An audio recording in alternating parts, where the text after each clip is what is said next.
The beginnings of Mormonism will sound quite familiar to anyone who has been following this series. It began when its founder, Joseph Smith, claimed to have been visited by an angel of light called Moroni, who preached to him a different gospel to that found in the Bible. Joseph Smith himself belonged to a family that was heavily involved with Freemasonry. In the Mormon Church and Freemasonry, Terry Chateau writes, "The Joseph Smith family was a Masonic family which lived by and practiced the estimable and admirable tenets of Freemasonry. The father, Joseph Smith Sr., was a documented member in upstate New York. He was raised to the degree of Master Mason on May the 7th, 1818, in Ontario Lodge No. 23 of Canandaigua, New York.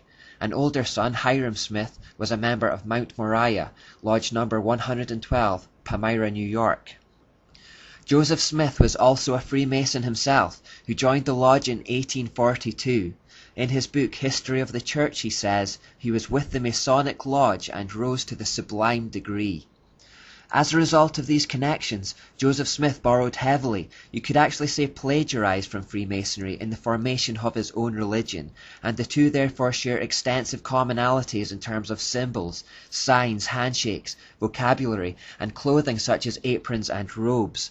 Mormon temple garments also tellingly bear the square and compass symbol from Freemasonry, although Joseph Smith gave all these things a slightly different meaning.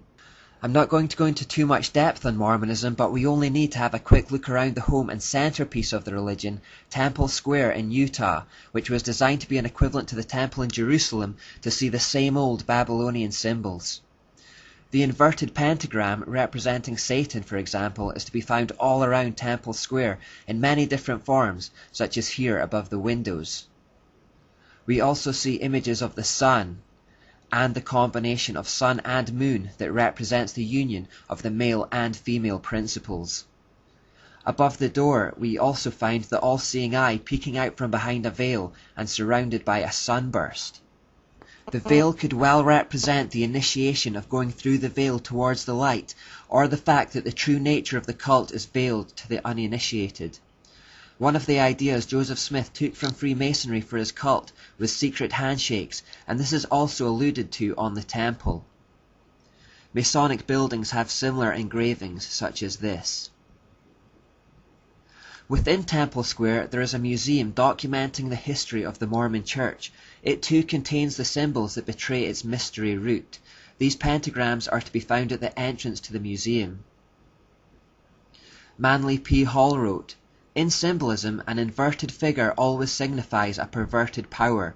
The average person does not even suspect the occult properties of emblematic pentacles." You'll also find the sun god symbol at the same entrance, just right of the pentagrams. And now finally, here are some more of those inverted pentagrams in the kids' corner. Mormons are similar to Catholics in that many Christians are not sure what to make of them.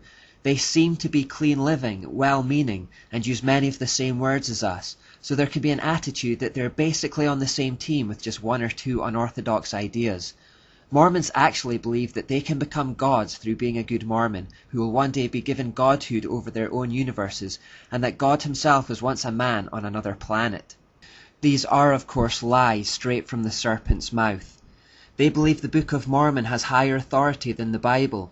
They believe that there are many gods, that there is a mother god, that God has a goddess wife, that there is no salvation outside of the Mormon Church or without acknowledging Joseph Smith as a prophet, and they also state that Jesus' sacrifice on the cross was not enough by itself, and that we need to do good works as well, which is always a mark of a false religion. Hopefully this information, along with a quick look at the symbols, will tell you just who the spiritual power behind the cult of Mormonism really is, and we'll discover it has no compatibility with Christianity at all.